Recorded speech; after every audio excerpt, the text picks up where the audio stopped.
نحمدہ ونصلی ونسلم علی سیدنا و مولانا محمد رسولہ النبی الامین المکین الحنین الکریم الرؤوف الرحیم اما بعد فاعوذ باللہ من الشیطان الرجیم بسم اللہ الرحمن الرحیم قال اللہ تبارک و تعالی فی الکلام المجید والفرقان الحمید من عمل صالحا من ذکر او انثى وهو مؤمن فلنحيينه حياة طيبة صدق الله مولانا العظيم. وقال الله تبارك وتعالى في شان حبيبه مخبرا وآمرا إن الله وملائكته يصلون على النبي يا أيها الذين آمنوا صلوا عليه وسلموا تسليما. مولاي صل وسلم دائما أبدا على حبيبك خير الخلق كلهم محمد سید الکونین والثقلین والفریقین من عرب ومن عجم یا رب بالمصطفى بلغ مقاصدنا واغفر لنا ما مضى یا واسع الکرم. اللہ رب العزت خالق کائنات کی حمد و ثنا پیارے آقا کریم علیہ الصلوۃ والسلام کی بارگاہ میں عاجزانہ اور حقیرانہ ہدیہ درود و سلام کے بعد تمام احباب اور سامعین کو السلام علیکم ورحمۃ اللہ وبرکاتہ. جتنا بھی شکر ادا کیا جائے خالق کائنات کا کم ہے، جس نے اپنی توفیق خاص اور اپنی عنایات کے ساتھ ماہ رمضان المبارک کی عظیم نعمت سے ہم سب کو سرفراز فرمایا. اور یہ سلسلہ جس کا آغاز ماہ رمضان المبارک میں کیا گیا، اس کو ماہ رمضان المبارک کے بعد بھی ویکینڈ پر جاری رکھنے کی توفیق اور سعادت اس نے عطا فرمائی. دعا ہے کہ اللہ رب العزت اپنی رحمت کا صدقہ، اپنے کرم کا صدقہ، اپنی عنایت کا صدقہ ہمیں اس کار خیر کو مزید پھیلانے کی توفیق عطا فرمائے اور اپنے محبوب پاک علیہ الصلوۃ والسلام کی امت کی خدمت میں ہمیں زندہ رکھے اور اسی میں ہم سب کو موت عطا فرمائے. میں نے آپ کے سامنے آج سورہ النحل کی آیت مبارکہ نمبر 97 تلاوت کرنے کی سعادت حاصل کی، اس کا پہلا حصہ. اور اس آیت مبارکہ میں مضمون چونکہ ایسا ہے کہ جو بہت زیادہ تربیت اور بہت زیادہ پریکٹیکلی انسان کو دعوت دینے، انسان کو پریکٹیکل لائف گزارنے کی طرف دعوت دیتا ہے. اور اس میں اللہ رب العزت نے ایک ایسا فلسفہ بیان فرمایا ہے کہ اگر اس فلسفے کو سمجھ لیا جائے تو نہ صرف یہ کہ انسان کو ہدایت کا سامان نصیب ہو جاتا ہے، بلکہ ہوتا یہ ہے کہ انسان اللہ رب العزت کی توفیق کے ساتھ اس عظیم مقصد کی طرف چل پڑتا ہے جس مقصد کے لیے اسے بنایا گیا ہے. اور سب سے بڑھ کر یہ ہے کہ بہت ساری ایسی باتیں، بہت سارے ایسے سوالات جن کو انسان اپنی عقل ناقص سے، کم علمی سے سمجھ نہیں سکتا، جان نہیں سکتا، پہچان نہیں سکتا، اس کا جواب بھی اسے یہاں پر نصیب ہو جاتا ہے. اب یہاں پر جو اہم چیز ہے جس میں اس ترجمے سے اس گفتگو کا آغاز کرنا چاہ رہا ہوں، اور میں آپ سب احباب سے جہاں تک یہ آواز پہنچ رہی ہے، جو بھی سن رہا ہے، آپ سے ریکویسٹ یہ کرتا ہوں، گزارش یہ کرتا ہوں کہ اس مضمون کو بڑی توجہ سے سمجھنے کی ضرورت ہے. اس فلسفے کو سمجھ کر اپنی زندگی، اپنے طور اطوار کا جائزہ لینے کی ضرورت ہے. اور ماہ رمضان المبارک کے بعد بدقسمتی اس امت کی کہ جو سستی اور غفلت اس امت پر طاری ہو جاتی ہے، اس سستی اور غفلت سے خود کو بچانے کے لیے ایک بہت خوبصورت فلسفہ ہے، نظریہ ہے، دعوت فکر ہے. اگر ہم اس کو سمجھ پائیں تو یقیناً ہمیں اپنی زندگی کو اچھے انداز سے گزارنے کا ڈھنگ نصیب ہو جائے گا. جو ترجمہ میں آپ کے سامنے عرض کر رہا ہوں، یہ ترجمہ حضور شیخ الاسلام ڈاکٹر محمد طاہر القادری زیدہ مجدہ نے عرفان القرآن میں بیان فرمایا. دیگر تراجم میں کچھ مختلف ہے، میں دونوں عرض کر دوں گا. اور جو ترجمہ حضور شیخ الاسلام ڈاکٹر محمد طاہر القادری زیدہ مجدہ نے بیان فرمایا ہے، اس کی تشریح ایک مثال کے ساتھ آپ کے سامنے عرض کر دوں گا. اللہ رب العزت نے ارشاد فرمایا، من عمل صالحا، جو کوئی بھی اعمال صالحہ کرتا ہے، من ذکرن، چاہے وہ کوئی مرد ہوتا ہے، او انثیٰ، یا کوئی عورت ہوتی ہے. مرد اور عورت کا فرق نہیں ہے اعمال صالحہ کرنے کے لیے. آگے ایک نشانی بیان کر دی، وَهُوَ مُؤْمِنٌ، اور وہ مومن ہو، گویا ایمان کے بعد عمل صالح کی باری آتی ہے۔ عمل ایمان کے بعد آتا ہے، عمل کے قبول اور رد ہونے کا دار و مدار ایمان پر ہے۔ تو فرمایا جو بھی مرد یا عورت اعمال صالحہ کرتا ہے اور وہ مومن ہوتا ہے تو فرمایا فَلَنُحْيِيَنَّهُ حَيَاةً طَيِّبَةً، تو ہم اسے پاکیزہ زندگی کے ساتھ ہمیشہ زندہ رکھتے ہیں۔ یہ ترجمہ ہے جو حضور شیخ الاسلام نے بیان فرمایا۔ اب عام تراجم جو ملتے ہیں اس میں یہ ہے فَلَنُحْيِيَنَّهُ حَيَاةً طَيِّبَةً، ہم اسے پاکیزہ زندگی عطا کر دیتے ہیں۔ اب یہاں پر ایک بات بڑی اہم ہے سمجھنے والی، کہ جو شخص چاہے وہ مرد ہے یا عورت اور مومن بھی ہے اور وہ نیک عمل کرتا ہے، اعمال صالحہ کرتا ہے، تو سوال یہ پیدا ہوتا ہے کہ جو مومن ہو اور اعمال صالحہ کرتا ہو تو اس کی زندگی پاکیزہ ہے یا نہیں ہے؟ تو جواب یقیناً یہی ہے کہ اس کی زندگی پاکیزہ ہے۔ تو جب اس کی زندگی پاکیزہ ہے تو اس کے لیے یہ انعام تو نہیں بنتا کہ یہ فرمایا جائے کہ ہم اس کی زندگی پاکیزہ کر دیں گے۔ پاکیزہ زندگی تو وہ گزار رہا ہے۔ اس لیے حضور شیخ الاسلام ڈاکٹر محمد طاہر القادری مجدو نے ترجمہ یہ لکھا ہے فَلَنُحْيِيَنَّهُ حَيَاةً طَيِّبَةً، یہ جو زندگی وہ پاکیزہ گزار رہا ہے اعمال صالحہ کے ساتھ، ہم اس پاکیزہ زندگی میں اسے ایسی عظمت عطا کر دیں گے کہ اسی پاکیزہ زندگی کے ساتھ اسے ہمیشہ زندہ رکھیں گے، اسے دائمی زندگی عطا کر دی جائے گی۔ اب اس فلسفے کو سمجھنا ہے، وہ دائمی زندگی کیسے ملتی ہے؟ کیونکہ موت برحق ہے۔ اللہ رب العزت نے فرمایا کل نفس ذائقۃ الموت، ہر جان نے موت کا مزہ اور ذائقہ چکھنا ہے۔ بس یہ فلسفہ آپ سمجھ لیجئے۔ اور یہ مثال جو میں آپ کے سامنے رکھنا چاہتا ہوں اور پیش کرنا چاہ رہا ہوں، اس مثال کو ہم آسانی سے سمجھ سکتے ہیں۔ اس فلسفے کو اگر اس مثال کو ذہن میں رکھ لیں گے جو میں عرض کرنے لگا ہوں، دیکھیں اللہ رب العزت نے انسان کو پیدا فرمایا۔ انسان ایک چھوٹے بچے کی طرح جنم لیتا ہے، معصوم بچے کی صورت میں پیدا ہوتا ہے۔ اب اس معصوم بچے کو ذرا آپ ذہن میں رکھیں۔ میں ایسی مثال سامنے رکھنا چاہتا ہوں کہ جس کو سامنے رکھ کر پکچر سمجھ آ جائے اور حقیقت تک جا پہنچے ہم۔ وہ بچہ پیدا ہو جاتا ہے۔ اب اس بچے کو زندہ رہنے کے لیے کن کن چیزوں کی ضرورت ہے؟ اگر ہم اسے بہت خوبصورت لباس پہنا دیں، انتہائی قیمتی لباس میں اس پیدا ہونے والے نومولود بچے کو آپ لپیٹ دیں اور اچھا لباس اس کو پہنا دیں، بہت بڑے عالیشان خوبصورت گھر اور محل میں اس کو رکھیں، بہت قیمتی فرنیچر اور بیڈ پر اس کو سلا دیں، آپ نے اسے گھر بھی دے دیا، آپ نے اسے لباس بھی دے دیا، آپ نے اسے بہت خوبصورت ماحول دے دیا، وی آئی پی۔ اب ان چیزوں کے ساتھ کیا وہ بچہ زندہ رہ پائے گا؟ تو جواب ہے نہیں۔ اسے زندہ رہنے کے لیے خوراک کی ضرورت ہے، وہ زندہ رہے گا خوراک کے ساتھ۔ اب اس کی دوسری طرف چلے جائیں، بالکل سادہ سے کپڑے میں بچے کو لپیٹ دیں جو پیدا ہوا ہے، بہت عالیشان اونچے خوبصورت محل میں نہ رکھیں، اسے جھونپڑی میں لے جائیں، زمین پر سلا دیں چادر بچھا کر، مگر اس کو فیڈ کریں، اسے کھانا کھلائیں، تو وہ بچہ زندہ رہے گا۔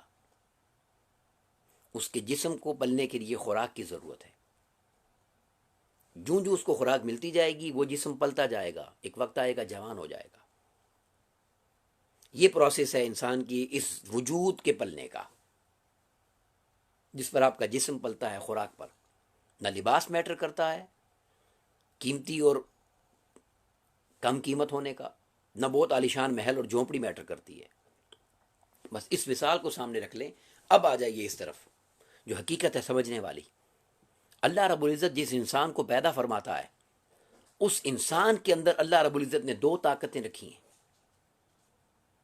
انہیں دو طاقتیں کہہ دیں، دو قوتیں کہہ دیں، دو جوہر کہہ دیں، کوئی بھی نام آپ دے دیں، ہر انسان کے اندر یہ دو چیزیں ہیں، وہ جمع ہوتی ہیں تو انسان بنتا ہے۔ اور وہ کیا ہے؟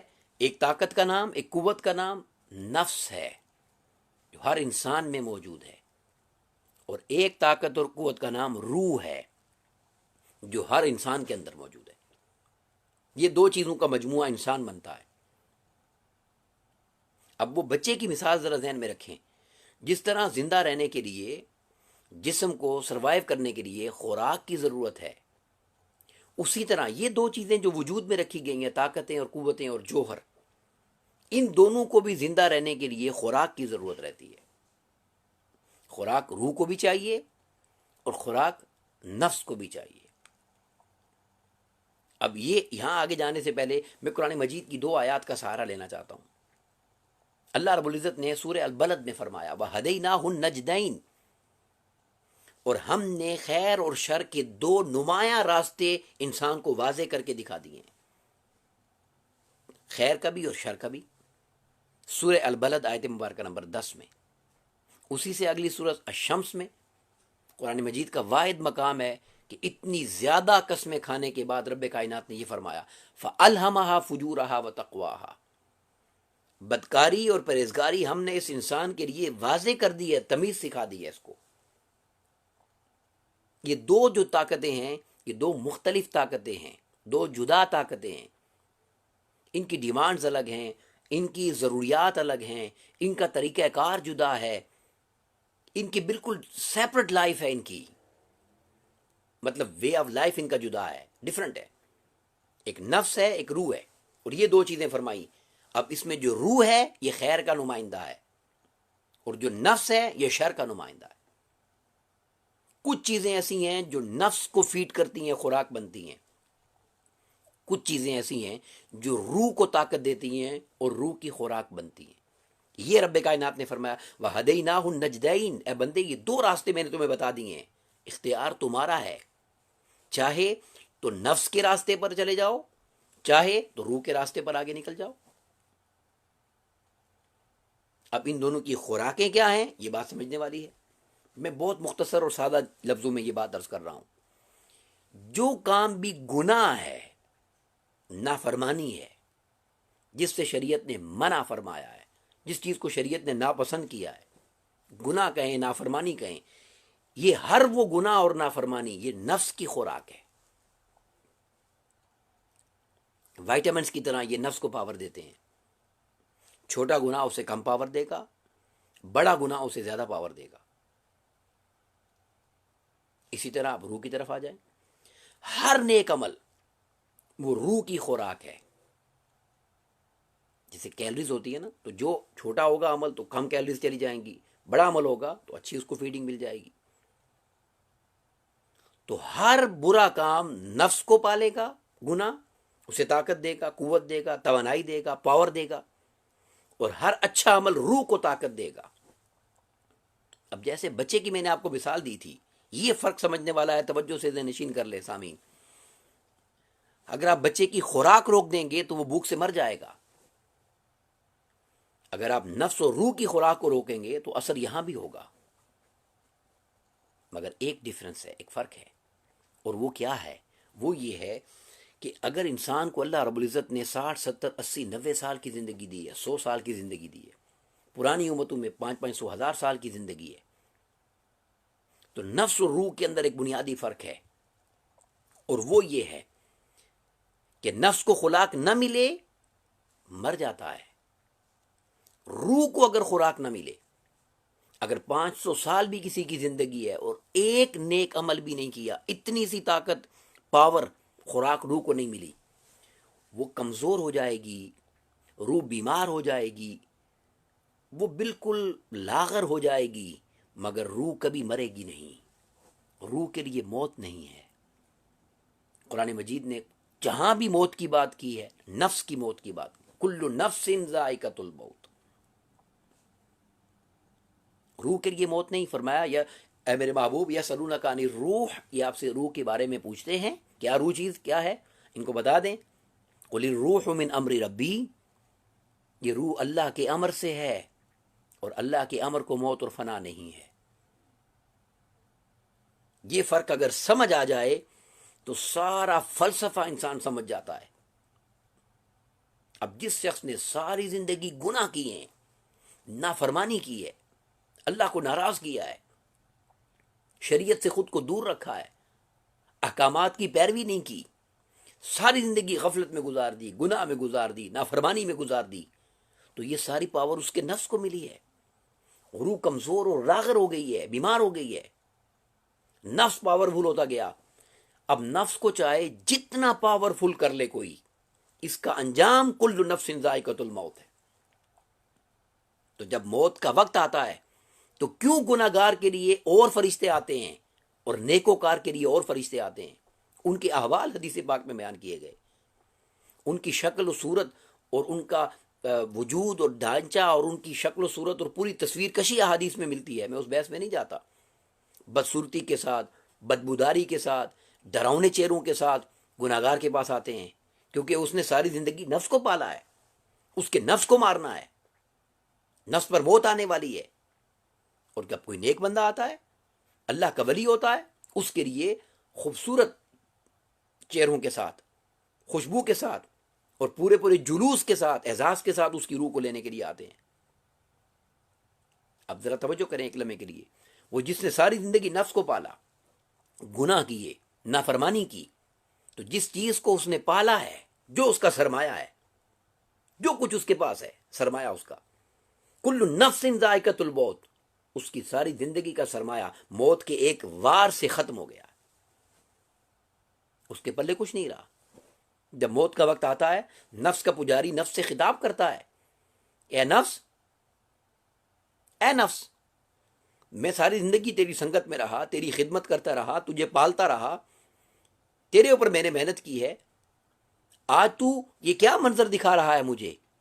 تو جواب کیا ملے گا روح کی، نفس کی طرف سے، کہ تو نے فانی کی خدمت کی تھی، تو فانی کی سنگت میں تھا، آج میں بھی فنا ہو جاؤں گا، تجھے بھی فنا کر دوں گا۔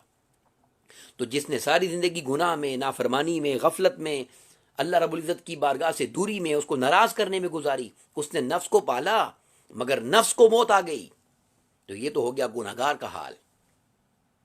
اور جس نے ساری زندگی روح کو پالا، روح کی خدمت میں رہا، روح کی صحبت میں رہا، نیکیاں کرتا رہا، روح کو طاقت دیتا رہا، اس کی روح پاورفل ہوتی گئی، مضبوط ہوتی چلی گئی، اور جب نفس کو خوراک نہ ملی اور اس نے مرنا ہی مرنا ہے، نفس کے لیے موت ہے، تو ایک وقت اللہ والے کی زندگی میں ایسا آ جاتا ہے کہ اس کی روح تو مضبوط ہوتی چلی جاتی ہے، روح کو تو پاور ملتی چلی جاتی ہے، مگر نفس کمزور ہوتا جاتا ہے، تڑپتا جاتا ہے، بیمار ہو جاتا ہے، مستر مرگ پر چلا جاتا ہے، چیختا چلاتا ہے کہ کوئی گناہ کر کے مجھے خوراک دے، اور اللہ کا ولی اس نفس کی تابعداری اور خدمت کی طرف نہیں دیکھتا، وہ روح کی سنگت اور خدمت اور تابعداری میں لگا رہتا ہے۔ تو ایک وقت اللہ والوں کی زندگی میں ایسا آ جاتا ہے کہ جس نفس نے موت لانی ہے اسے وہ اپنی زندگی میں ہی ذبح کر دیتے ہیں اور مار دیتے ہیں۔ یہ وہ مقام آتا ہے جہاں صوفیہ پکارتے ہیں موتو قبل ان تموتو، موت سے پہلے ہی مر جاؤ، فنا ہو جاؤ۔ اب یہ جملہ، اس کا ترجمہ تو یہ ہے، مگر میں اس مضمون کو سمجھنے کے لیے جملہ، اس کا ترجمہ تھوڑا چینج کر کے آپ کے سامنے رکھنا چاہتا ہوں۔ موتو قبل ان تموتو کا مطلب کیا ہے؟ موتو قبل ان تموتو کا مطلب یہ ہے، اللہ والے پیغام یہ دے رہے ہیں، اے بندے موتو، جو موت مارنے والی ہے، قبل اس سے قبل ان تموتو، تو اس موت کو خود ہی مار دے، یعنی جس موت نے تجھے مارنا ہے تو اس موت کو مار دے، تاکہ موت و حیات کی قید و بند سے نکل جائے۔ تو گناہگار کے لیے موت ہے، اور جب نیکوکار کے لیے موت کا لمحہ آتا ہے، حق ہے، اس کا انکار نہیں ہے، مگر فَلَنُحْيِيَنَّهُ حَيَاتًا طَيِّبَةً کی تشریح ہے یہ۔ جب نیکوکار کی موت کا وقت آتا ہے اور اس سے کچھ ہلچل محسوس ہوتی ہے تو وہ روح سے سوال کرتا ہے کہ میں ساری زندگی تیری صحبت میں رہا، تیری سنگت میں رہا، یہ اب کیسی چینجنگ ہونے والی ہے؟ تو روح اس کو جواب دیتی ہے کہ یہ نفس کی موت کا لمحہ ہے، کل نفس ذائقۃ الموت، تجھے گھبرانے کی ضرورت نہیں ہے۔ وہ نفس جو تیرے وجود میں مردہ لاش کی طرح پہلے سے موجود ہے، جسے اپنی زندگی میں تو اپنے ہاتھوں سے مار چکا ہے، اس لاش کو اٹھانے کے لیے یہ فرشتے آئے ہیں۔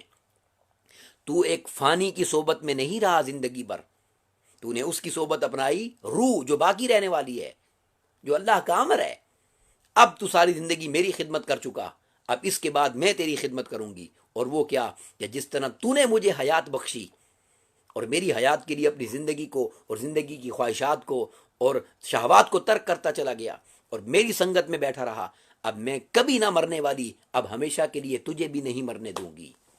اب قرآن مجید پکارتا ہے من عمل صالحا من ذکر او انثی وہو مؤمن، جو کوئی نیک عمل کرتا ہے، مرد ہو یا عورت ہو اور مومن ہو، فَلَنُحْيِيَنَّهُ حَيَاتًا طَيِّبَةً، تو ہم اسے اس پاکیزہ زندگی کے ساتھ جو اس نے اپنائی ہوئی ہے، ہمیشہ زندہ رکھیں گے، اسے کبھی موت اور فنا نہیں آنے دیں گے۔ اب اس کی تشریح اور وضاحت میں جو میں مثال آپ کو دینا چاہتا ہوں وہ کیا ہے، اس مثال کو سنیے، یہ کیسے ہوتا ہے، یہ کیسے ہوتا ہے۔ حضرت امام جلال الدین سیوطی رحمۃ اللہ تعالی علیہ، یہ وہ ہستی ہیں کہ جن کو اللہ رب العزت نے یہ عزت اور شرف عطا فرمایا، اور یہ ان کی روح کی پاور کا عالم تھا کہ جاگتی آنکھوں سے زندگی میں 72 مرتبہ آقا علیہ الصلوۃ والسلام کی زیارت فرمائی، خواب میں نہیں، جاگتی آنکھوں سے۔ یہ روح کی طاقت اور پاور ہے۔ وہ فرماتے ہیں اپنی کتاب شرح الصدور کے اندر واقعہ بیان کرتے ہیں، تابعین کا واقعہ۔ دو بھائی تھے تابعین میں سے، قرون اولا کی بات۔ ایک بھائی کا وصال ہو گیا، وہ فوت ہو گئے، ان کی ڈیڈ باڈی گھر میں پڑی ہے، فیملی پاس بیٹھی ہے، پریشان ہے، رو رہے ہیں، افسردہ حال ہیں، اور وہ اپنے دوست احباب کے ساتھ قبر اور کفن دفن کا انتظام کرنے میں لگے تھے۔ اب وہ گھر میں آئے، جب دفنانے کے لیے ڈیڈ باڈی اٹھانے کے لیے قریب پہنچے تو بچیوں نے، فیملی نے، بہنوں نے ڈیڈ باڈی اٹھانے نہیں دی کہ کچھ دیر اور ہمیں اپنے باپ کے ساتھ، بھائی کے ساتھ بیٹھنے دیں۔ وہ تھوڑی دیر کے لیے ہٹ گئے کہ چلو بچیاں ہیں، بیٹیاں ہیں، بہنیں ہیں، کچھ اپنا دل بہلا لیں۔ تھوڑی دیر گزری، پھر آئے، وہ نہیں اٹھنے دے رہے تھے، جنازہ نہیں اٹھانے دے رہے تھے۔ اور جب تیسری مرتبہ آئے تو دیکھا کہ وہ جو ڈیڈ باڈی اور میت ہے اس کے قدم حرکت میں آ گئے۔ یہ ہے وہ حیات جو مل جاتی ہے۔ اور اچانک وہ میت اٹھ بیٹھا اور کلام کرنے لگ گیا کہ مجھے قبر کی طرف کیوں نہیں لے کر جا رہے، مجھے جنازگاہ کی طرف کیوں نہیں لے کر جا رہے تم لوگ۔ پوچھا تمہیں قبر میں جانے کی کیا جلدی ہے، جنازگاہ میں کیوں جلدی جانا چاہتے ہو؟ اب اس کا جواب سنیے۔ اس نے کہا میں جس محبوب کے دین کی ساری زندگی خدمت کرتا رہا ہوں، اس محبوب پاک نے مجھے شرف یہ عطا کیا ہے کہ میرے جنازے میں شرکت کے لیے میرے آقا خود تشریف لا چکے ہیں۔ خدا کے لیے تاخیر نہ کرو، اٹھاؤ میری میت کو اور محبوب کے قدموں میں جا کے رکھ دو۔ یہ وہ حیات ہے جو دائمی مل جاتی ہے۔ کوئی زندگی ایسی گزار کر تو دکھائے۔ حضرت علامہ اقبال نے کیا خوب فرمایا، کوئی قابل ہو تو ہم شانے کئی دیتے ہیں، ڈھونڈنے والوں کو دنیا بھی نہیں دیتے ہیں۔ اور معروف واقعہ عرض کرنا چاہتا ہوں، ایک بزرگ تھے، ان کے کسی مرید نے ان سے پوچھا کہ حضرت یہ ذرا راز تو بتائیں، یہ راز کیا ہے، فنا اور بقا کا راز کیا ہے؟ تو انہوں نے کہا ایسا کرو کہ جب میں مر جاؤں گا تو میرے جنازے کے لیے خوبصورت اہتمام کرنا۔ پوچھا حضور اہتمام کیا کریں آپ کے جنازے کے لیے اور حکم کیا ہے؟ تو آپ نے فرمایا، میں اب مضمون کے ساتھ جوڑ کر یہ جملہ عرض کر رہا ہوں، انہوں نے فرمایا میں نے ساری زندگی میں نے اپنی وہ روح کی سنگت اور صحبت میں گزاری ہے، میں نفس کا پجاری نہیں ہوں، تو میرا جنازہ اس سے پڑھوانا جو خود روح کا دوست اور سنگی ہو۔ تو پوچھا گیا حضرت اس کی پہچان کوئی بتا دیں، اس کا کوئی تعارف بتا دیں، ہم کیسے پہچانیں گے کون روح والا ہے؟ آپ نے فرمایا اس کی پہچان یہ ہے، اگر آپ دیکھیں روح کی پاور کیا ہوگی، پہچان دیکھیں۔ فرمایا اس نے زندگی میں کبھی نماز تہجد قضا نہیں کی، جو نفل نماز ہے۔ سوال یہ ہے جس نے زندگی میں نماز تہجد قضا نہیں کی، اس نے فرائض کیسے قضا کیے ہوں گے؟ اور اس کی روح کی پاور کا عالم کیا ہوگا؟